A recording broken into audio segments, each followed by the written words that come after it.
morning and welcome everyone to Meeting the Challenges of New Construction Landscape. My name is Fabiola and I work as an Events and Membership Executive for the CPA.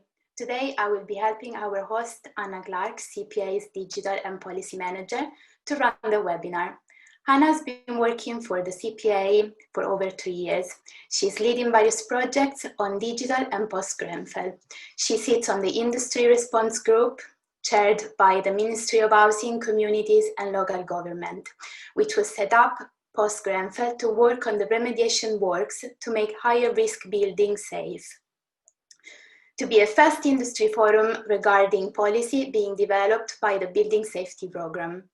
She is also part of the Competence Steering Group, a work stream of the IRGs chaired by the CIC. Today, Anna will talk about the various programs the CPA and its members are leading to meet the challenges of the future, including digitalization, competence, and the new code for product information. Just a few instructions before starting. The presentation will last 45 minutes, and the last 15 minutes will be dedicated to answering your questions. The webinar will be recorded and uploaded on the CPA website. The chat will be deactivated, so please write your questions in the Q&A box. I will be reading out them to Anna at the end of the presentation. We might not have the time to answer all the questions, so please contact us privately after the webinar. Thank you. Anna, you can feel free to begin. Thank you. Oh, thank you. Wonderful. Thank you so much, Fabi. What a wonderful introduction. And thank you to everybody who has taken the opportunity to join us in today's webinar. I know that you're all exceptionally busy. I'm just going to get this presentation up here now. Oh, it's on the very last slide. That's not what any of you need. Let's pop it right at the start. And here we go. So this particular webinar has been put together both with our CPM members in mind and also with external persons to the CPA. And it's really to talk about what the current landscape is looking like and to talk through various CPA projects that we are doing and how we are using this to progress the landscape in a positive direction. So this is very much about opening up the conversation, making sure everybody is aware of what we're doing. It's very much in the spirit of collaboration. So do feel free, there's my contact details down there and Fabi's as well. We would very much like for everyone to be participatory and joining us in a lot of these pieces of work. This is a very broad view of these projects. I've got a lot to cover within this webinar, but hopefully this is going to really be setting up the broader picture, and the intention is that we follow on with some webinars in the coming months so that we can go into a bit more detail into those particular topics. So, for those of you who don't know about Construction Products Association, we represent 87% of the industry by value, and by industry I mean construction product manufacturers, distributors and suppliers in the UK. And over 78% of all the construction products that are used in the UK are made in the UK. So we're a really vital and vibrant part of the UK economy. Now, the aims of this webinar, we're going to be really going through what does the landscape and challenges ahead look like in a broad sense. I'm going to be touching upon the new draft Building Safety Bill and some of the work that is going to come out of the Construction Leadership Council. And then I'm going to be going through some of the CPA projects that we have. So I'm going to be talking about the competence work that we're involved in, the marketing integrity work that we are doing, some about the product standards of review that we're dealing with, and then in our digital projects, I'm going to be talking about the PAS that CPA has sponsored, the Lexicon project around product data templates, and I'm going to be talking a bit about the digital object identifier as well. So Here's a lovely landscape. What are the challenges that we are looking at? And I think at the moment, the construction industry are dealing with more challenges than we've ever seen before. So it is good practice, I think, to take a step back and see what we are dealing with. Grenfell Tower fire, that has been on the lips of many for the last 2 or 3 years. Obviously, this tragedy has put an enormous magnifying glass on the construction sector, and rightly so.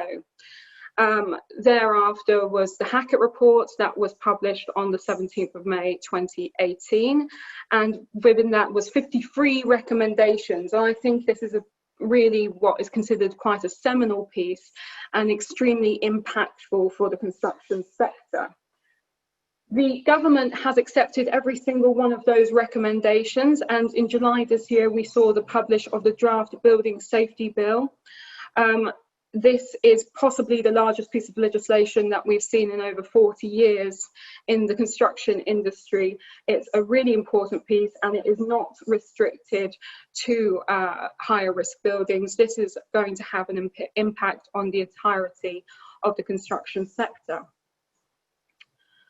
Obviously, everyone is aware that we've got Brexit, which is rushing towards us in a really serious manner.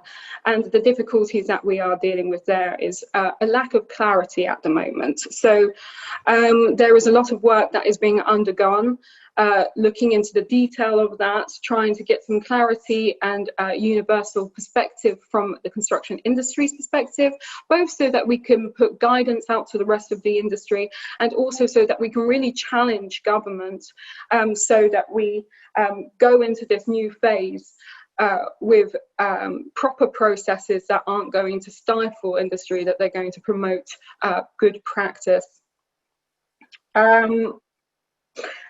Clearly, we have a lot of insurance issues that we are dealing with. The insurance industry wants to move away from construction.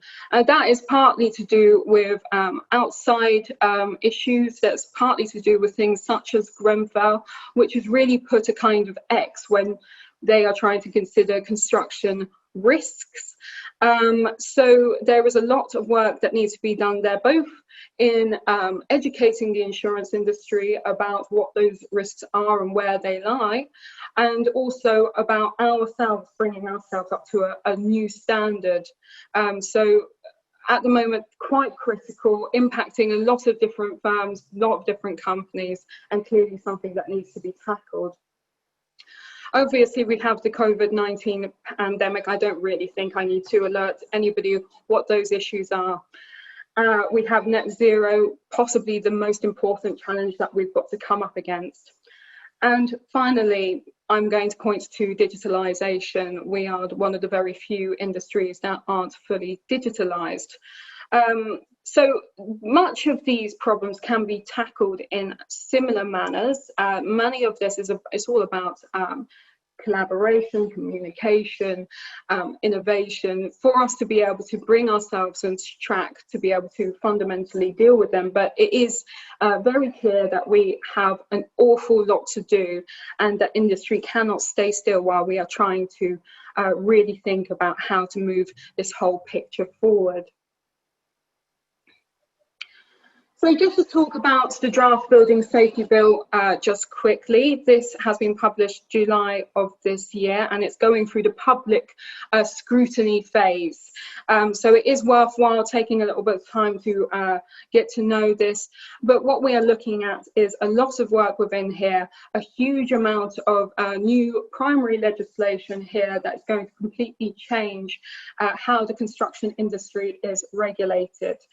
So that is expected to achieve royal assent by the end of 2021, all being well. And at the same time, the HSE are setting up a new building safety regulator. And there's a lot in this bill. There is a lot about, as I'm saying here, the new regulator, building control authorities. They talk about higher risk buildings, and it's important to note in this bill that we have moved away from the phrase high risk residential buildings. And that's important, mostly because what this allows is a scope there that can be made applicable to more types of building. The scope is quite narrow at the moment. It is buildings over 18 metres, but it has been written in such a way that it can be expanded. And that is very pertinent to make sure that not only are we dealing with those high risk buildings, but we also realise that if we don't bring everything along with it, it will be expanded to have that level of rigour over a much wider scope. There's a lot within here about duty holders. There's a lot in here about the provision of information. And there's right at the end, you'll see that there is a new national regulator for construction products. We're not quite 100% sure what the shape of that is, where that will sit, what the scope for that is, but nevertheless, we are going to have far more rigour around construction products, certainly ones which sit outside of the CPR. And with Brexit, it will probably be taking on that role as well. So CPA, we really welcome this bill. We think this is a very important step for governments to take forward. It means that they are committed and they mean business. But we do believe that there's room for improvement, as with any of these things. We think that there are, the penalties within this are a little bit too light. We think there's a lot of emphasis on products within this bill, but not enough on holistic buildings as a system, and that's very pertinent to making sure that buildings are safe. And I think really the devil is going to be in the detail. This is very much the primary legislation. This is really going to be, it's the bones of this picture. But until we have the flesh on through the secondary legislation and all of the guidance and work that will work around that, it's going to be difficult to see how this is going to actually be put into action.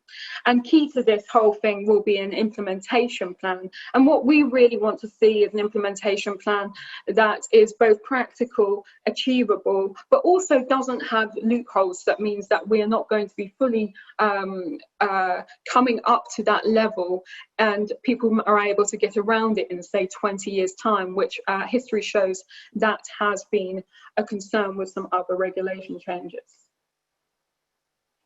So there's a lot in the bill that needs to be paid attention to and we need to gear up to. But also on the industry side, there is an enormous amount of work that the Construction Leadership Council is doing in the roadmap to recovery from the COVID pandemic. So some of you may know about the Construction Leadership Council. They've been around for years, but they really responded excellently, I think, in response to the COVID pandemic. They've put out an enormous amount of guidance to try and help industry get back on its feet. And they've also been a place which has given industry a really focused voice to be able to tell government what they need and challenge governments to move in a direction that is going to make sure that we are focused and we are safe. But in the roadmap to recovery, this isn't just about getting back to where we are. As you can see, the roadmap to recovery, 3 phases that I put on this slide: restart, reset, reinvent. And that is really key, because what we don't want to do is be in a position, again, where we are in the same place. That would be, number one, not a stable place. We can be knocked over easily again, as we've seen in the last few months. We have been quite challenged by this situation. But also, it would be a loss of the momentum. And there is an enormous amount of momentum that has been gathered. And it's a huge positive step for the construction industry that it has been so collaborative in its approach. So I believe today we are having a statement from the Minister regarding the relaunch structure of CLC, so that is worth looking at. And it's going to really talk about what is the road forward, what does the programme look like. As you can see here, we've got over 27 task groups which are going forward. On a variety of different topics. I've listed some of them there. CPA is sitting on almost all of those ones. Lord knows how, but we're managing it. And we've been very involved in steering quite a lot of this work. So there's going to be an enormous amount that comes out of here. There's going to be an enormous amount of challenges and support as well there for us to take the next steps forward. So now to speak about some of the work that CPA have been involved in from a project perspective, and just to pull your attention to the IRG competence work. Fabi was kind enough to set up what the IRG was a bit earlier in this presentation, but just to bring you back again, it was set up by Ministry of Housing, Local Communities and Government. MHCLG. I'm not sure I said that acronym out right, but anyway, MHCLG, it was set up by them. And it is constituted mainly by Construction Industry Council, Build UK and CPA, and a number of other organisations such as National Fire Chiefs Council, Local Government Association and National Housing Federation.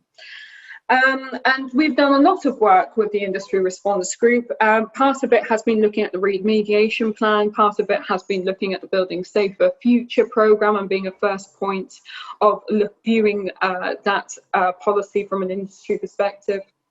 And some of this work is very much involved around competence. So we have the Competence Steering Group for Building a Safer Future, also known as the Competence Steering Group, or CSG.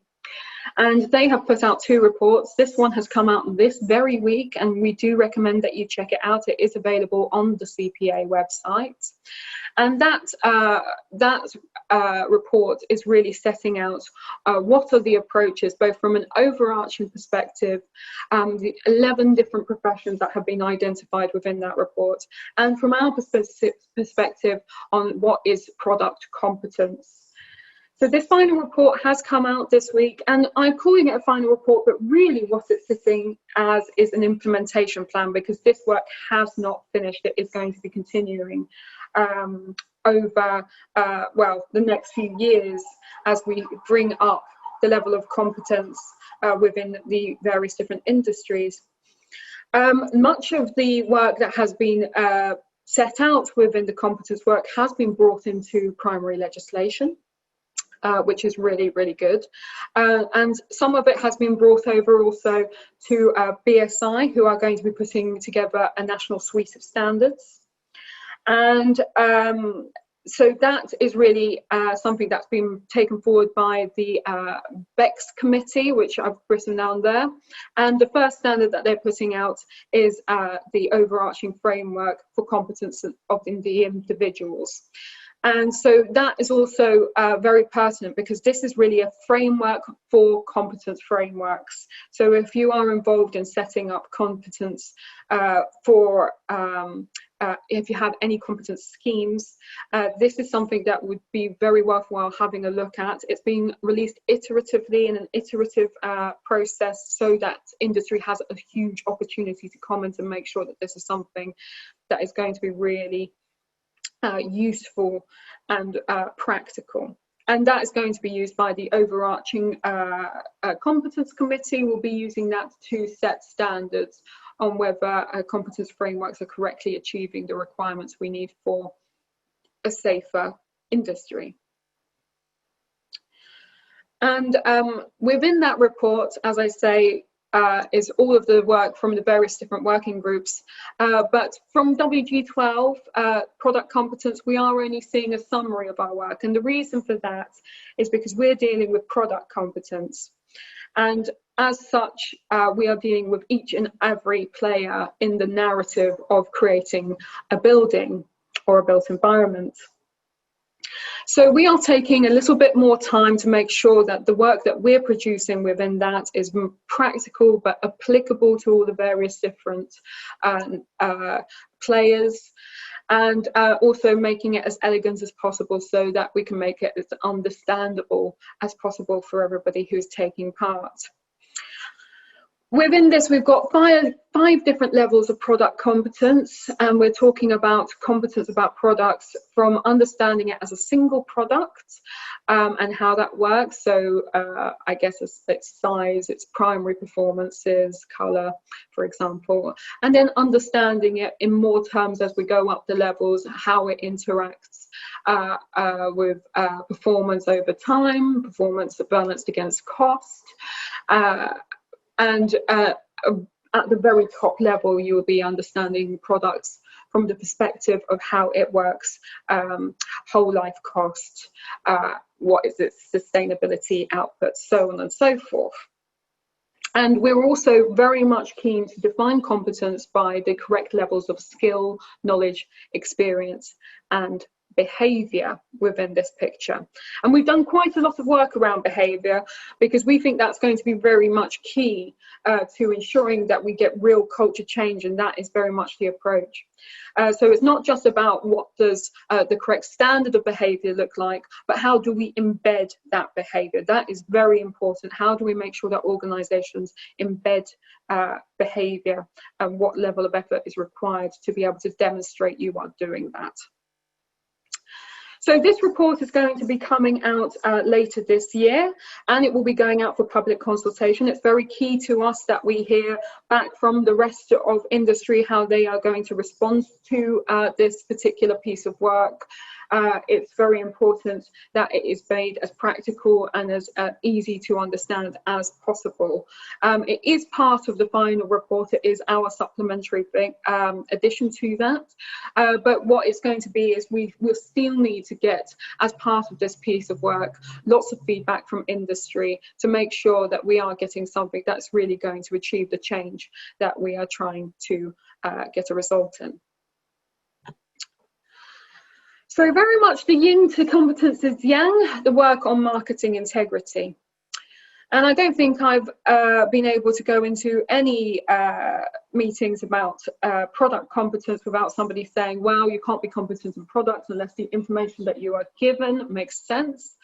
And likewise, the other way around, you can't have, there's not much use in product information being beautifully put together if people aren't going to be competent in the way they use it. So it's a circle of products, really.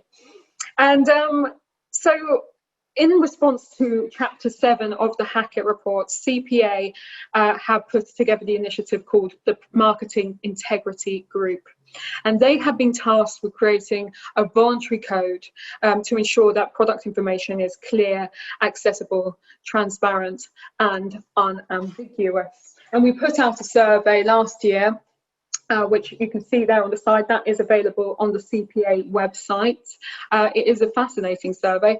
I find it fascinating. Maybe not everyone will, because there's a lot of data in there, but there are some really interesting outcomes. And what we've done is we've taken these over 540 responses, both from producers of product information and users of product information, and we've used that to design a 12-clause code. It is a voluntary code, but it is important to be aware of the fact that in this conversation that we are having constantly with government and with Dame Judith Hackett, they've made it very clear that if we do not step up as an industry, that they will make us.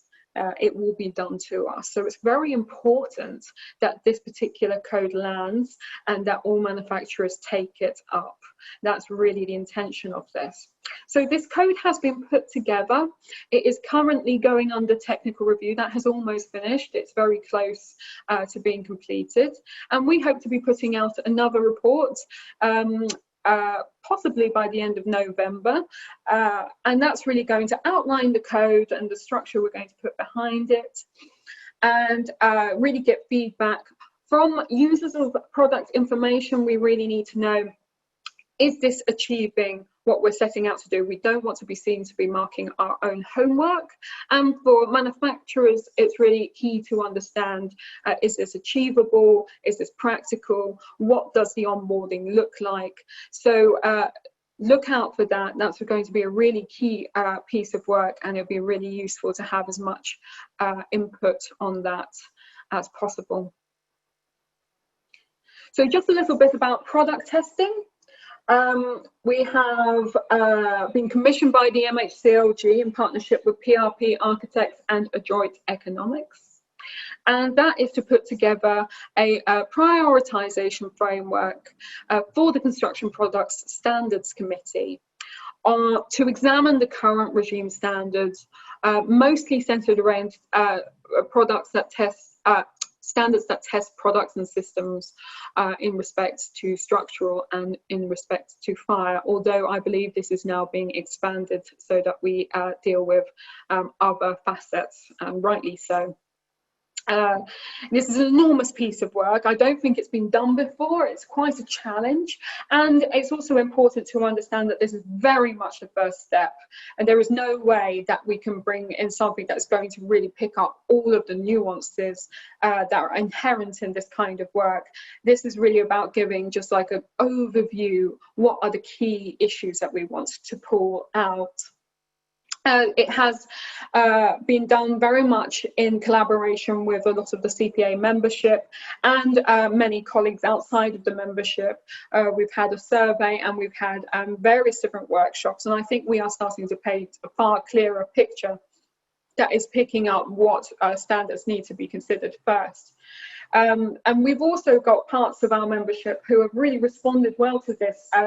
As I say, this isn't a deep dive at this point, this is just a really overview. So some of our membership is coming together so that when it comes to the point where Construction Product Standard Committees start doing their deep dive, that part of the sector has a unified voice and are able to respond to any questions coming from the CPSC and make sure that we're landing some real good, excellent review on our product standards. So now to talk a bit some of our more digital projects. This is PAS 14191 2020, Built Environment Management and Operation of Interconnected Data Dictionaries specification. It just rolls off the tongue. This is a PAS that has been sponsored by the CPA. It has been authored by the marvellous Carl Collins from CIBC, who some of you might know. He's done a lot of work on BIMHawk. He is the founder of the Society for Digital Engineering, and he's done an enormous amount of work in standards, both in the UK and internationally. Some of you may know that there's been a lot of work being done, as again in the UK and internationally, around the digital provision of construction information. God, it's such a challenge to say that. And essentially there's technology available. That's not really the worry. It's more about how do we agree this information, how do we agree the standards. So this PAS is really talking about what are the consensus mechanisms, what are the processes to agree structured information for data dictionaries and how to make that interoperable. It really follows on from some European work that has been done, ISO 23386 in particular, which is the broad international processes of how you do it. But this gives it builds on that foundation and it gives the actionable steps to achieve it. So when we're talking about data dictionaries, this is very much about what are the systems of consensus, what are the voting mechanisms, how would a data dictionary be set up, how will it be shut down, what are the terms of agreement so that two data dictionaries can really connect and keep all of their information safe, but also have a consistent approach. So that's a really powerful and exciting piece of work. It's available right now on the BSA website for download. And CPA, we've got a couple of blogs in there, so do check that out on the CPA website about what this all means.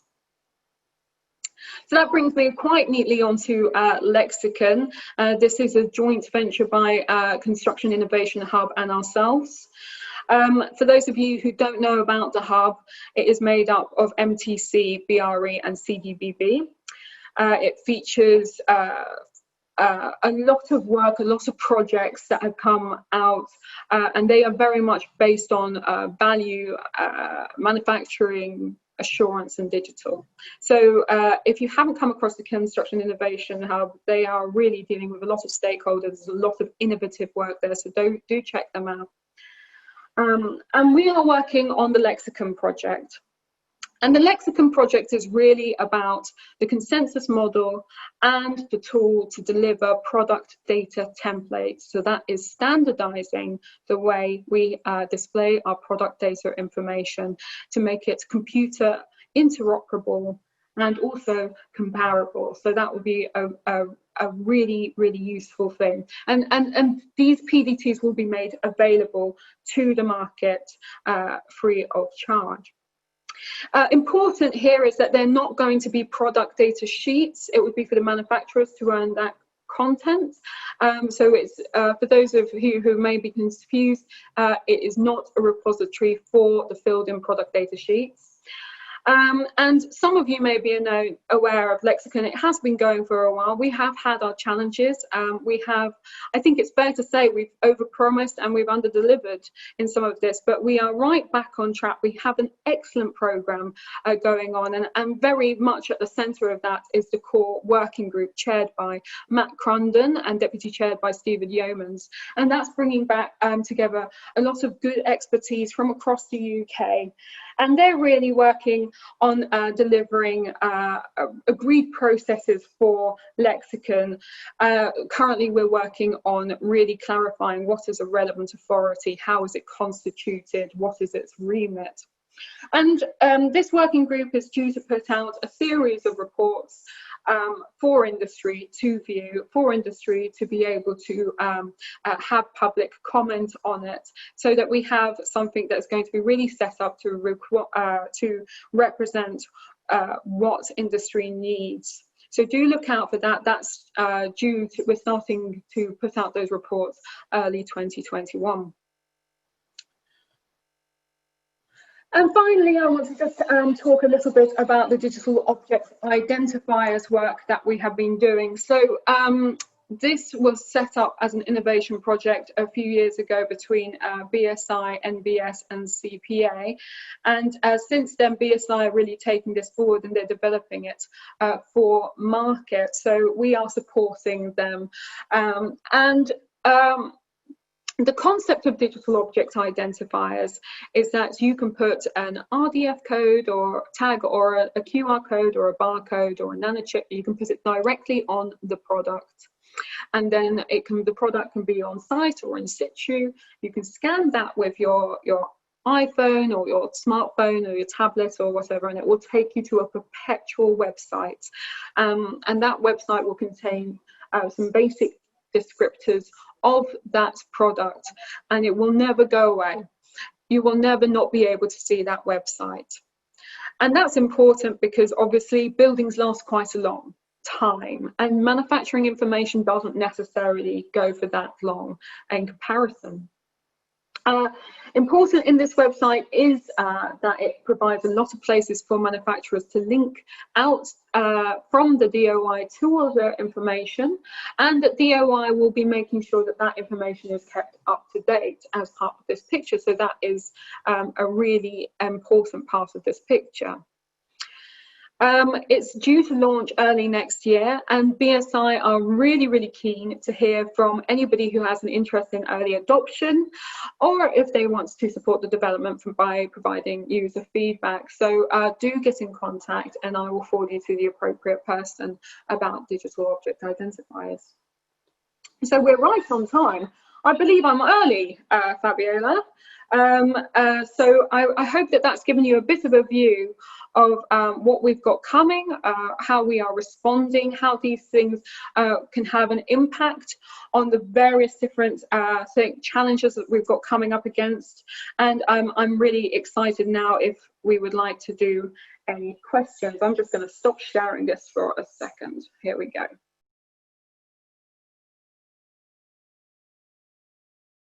One question from Phil Brown. Although voluntary, will the product information marketing integrity code of conduct include third-party certification or auditing of manufacturers' internal process for providing product information? So just to be really clear about what the code is going to be doing, it is a type of third-party assurance scheme, but it is not a third-party assurance scheme for the product. It's very much about the product information. That is very much the place where it is centered. So yes, it is going to be a scheme. It is going to be an auditable scheme. It is going to be something that manufacturers will have to sign up to. But it is not going to be looking at the product itself. It's going to be looking at all of the processes around the product to make sure that we've got good, reliable information. I hope that helps. Great, thank you. Another question. Can CPA members still get involved in these working groups or the MIG? So certainly with the competence work, we've got space because the competence work is such an enormous amount of work to do. So absolutely, from that perspective, that one is really open to having anybody, more people the better at the moment. We are really needing some all hands on deck with that.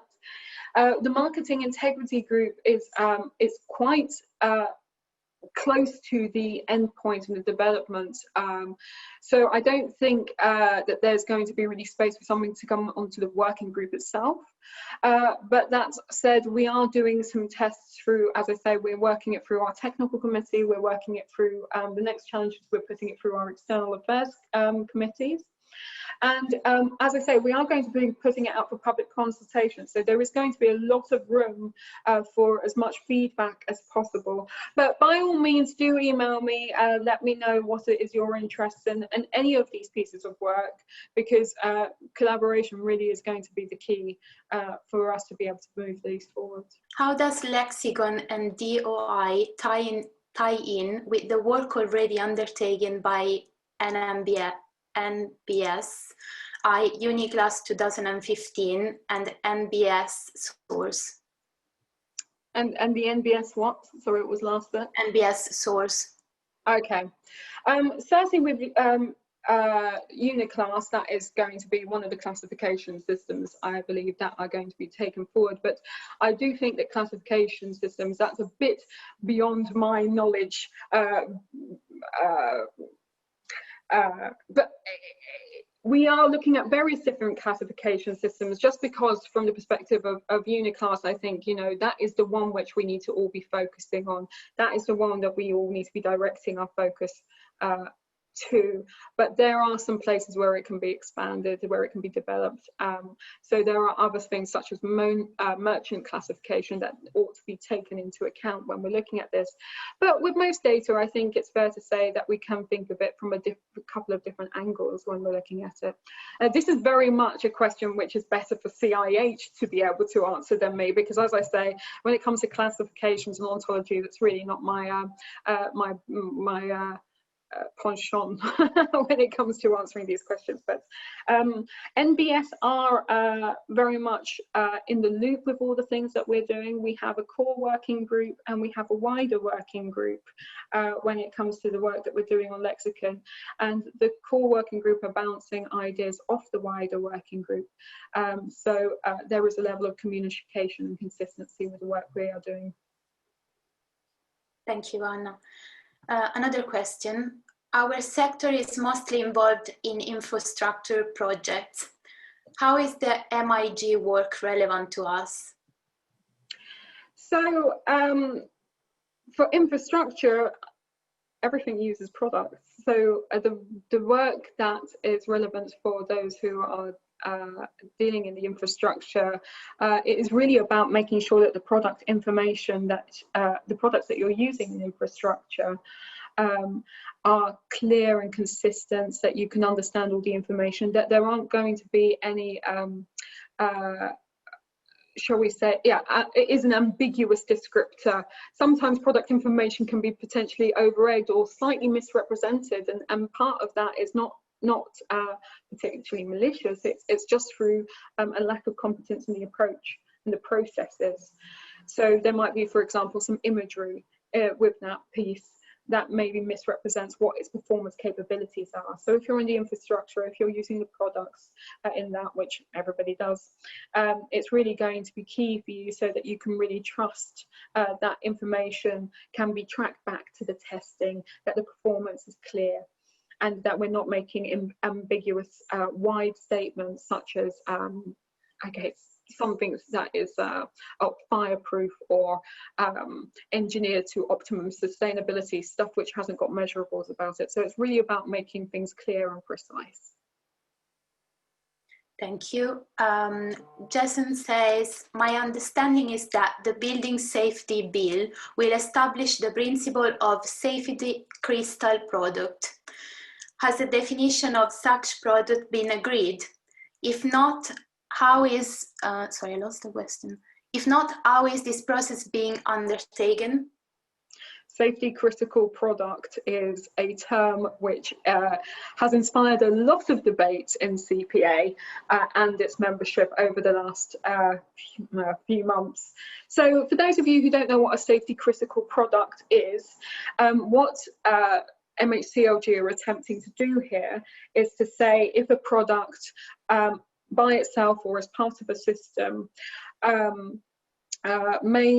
if the failure of that may result in, I don't know the precise wording, but something that is going to be kind of a catastrophic and can cause proper harm to person or building, that is what a safety critical product. So it's not necessarily whether a product hasn't been tested correctly or isn't working appropriately to how that product works. It's what does that product do as part of this life safety systems. That's essentially what it is. Now, that definition has been put together, but I think it has to be agreed that that there needs to be a lot of nuancing with that. There needs to be a lot of clarification as to how they're going to reach this list. So Construction Products Association are certainly in a lot of conversation with MHCLG about this particular one.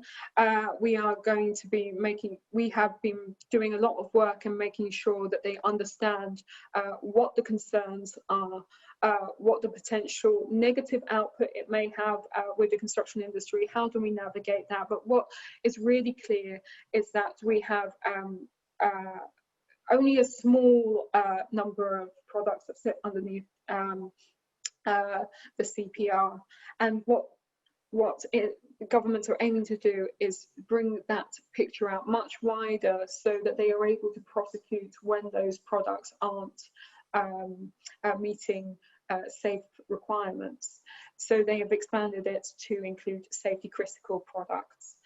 So it's just about giving some clarity about what that is doing and giving some clarity to make sure that when we are looking at these products that we've got a real nuanced understanding and that they achieve a real nuanced output with that without mucking up our market, which it'd be preferable if they didn't do that. So. Thank you. With all the focus on the virus and Brexit, what is the CPA impression of government support for such programs? Have they provided any financial support?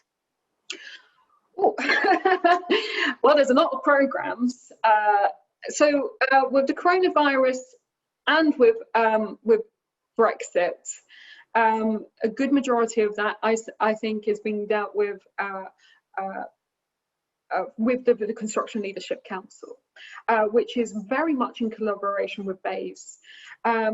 So that is very much an industry-led initiative for that level of conversation, for that level of continued approach. There is also, of course, when it comes to Brexit, we are also very engaged with, for example, the IPA, with MHCLG on those topics. It is all hands on deck. When it comes to what kind of support there is available from government, that is outside my knowledge. I imagine that there is some support that has been made to particular projects potentially, but it's not something that I'm afraid I'm involved in and I could give you any useful information on. Thanks, Anna. Is there anything manufacturers can do now to prepare themselves for when the MIG code is launched? For when the MIG code is launched, yes. I mean, really, the MIG code is not going to be about anything. It's not going to be anything crazy that we're seeing. So what we really want to see is a sign-off process for when marketing information is being put together, that it has a technical sign-off with it, and that needs to be an evidence sign-off process.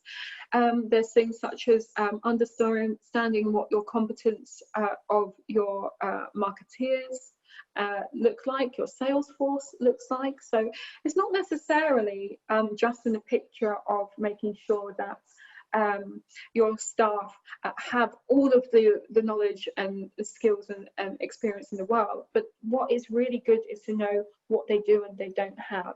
So what is the matrix, what is the levels of that knowledge, so that when they have reached the limit of that competence, that they can point to another person with that correct level of competence. That's really key in this picture. So it's all about knowing your sign-off processes. We are going to be looking for version control with product information when we're updating. So it's to a certain extent, this is about reasonable processes, but fundamentally, when you put 12 clauses together, it's going to be for some companies quite a lot of work to move over to that direction. But as I say, this report is going to be coming out in a couple of months. So, and we're not going to just say, right, that's it, you must sign up or you're a bad company. We're going to be really looking at what are the how do we get companies on board? What is the support that we need to give you to help you make those changes? What does compliance look like? What does recognition look like? And some companies which are very big may have any number of product lines, and doing this process may take a while to go through all of those ones. So there's a lot to be considered with this piece.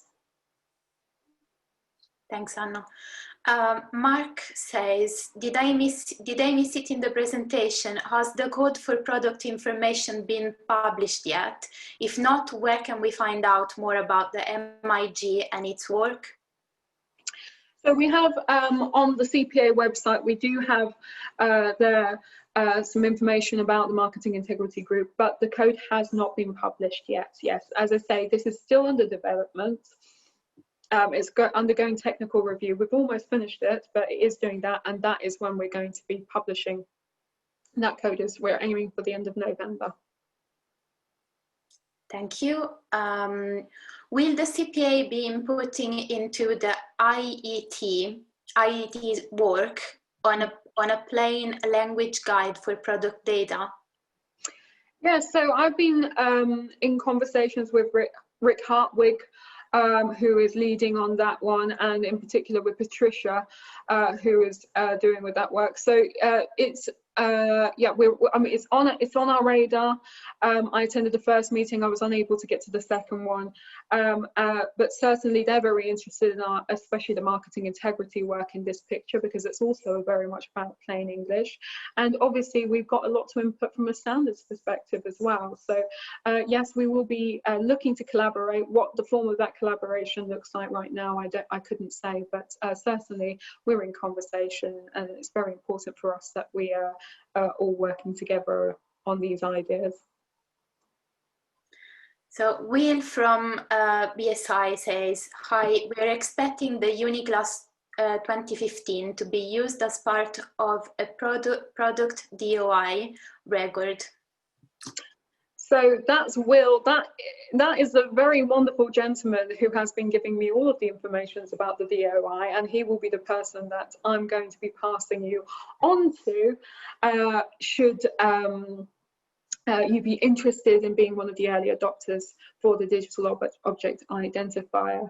So when we're going to be putting out this information, look out. We will be also promoting in the forward what the shape of this all is going to look like.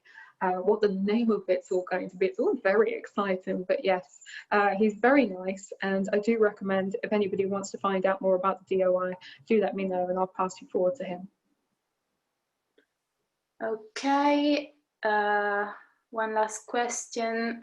Our company has made digitalization a priority, but is there a risk that the market gets fractured by different initiatives and commercial offerings? It's very challenging. That is precisely the concern, in fact. And that's why we've got to be very careful in the way forward. But what I will say is that a way to make sure that we are going forward in the most consistent way approach as possible is to be aware of your landscape, to be aware of the other stakeholders within your community.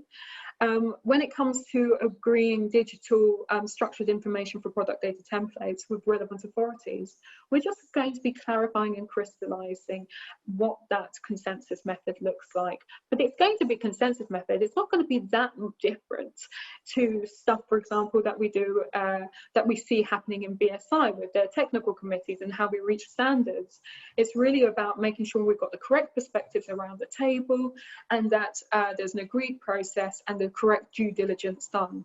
So I would say no, there is a risk. We are definitely moving in that direction. It is right to move in that direction, and to be perfectly honest, you're not going to lose out, because it's very clear from the stuff that's coming out of the bill, the stuff that's coming out of CLC, pretty much everything is pointing towards digitalization. We have to do it. That's how we get our efficiencies going. That's how we make sure that we can innovate properly. That's how we make sure that we can keep things safe. So it's very necessary, but you are correct. A unified approach is absolutely integral to us taking forward. So do watch out for our, especially for our Lexicon piece, because it's really going to be about how do we crystallize those consensus methods. Amazing. Thank you, Anna, for this presentation, and thank you everyone for taking part to this webinar. If you have any further questions or comments, you can email Hannah or myself and we will be happy to reply.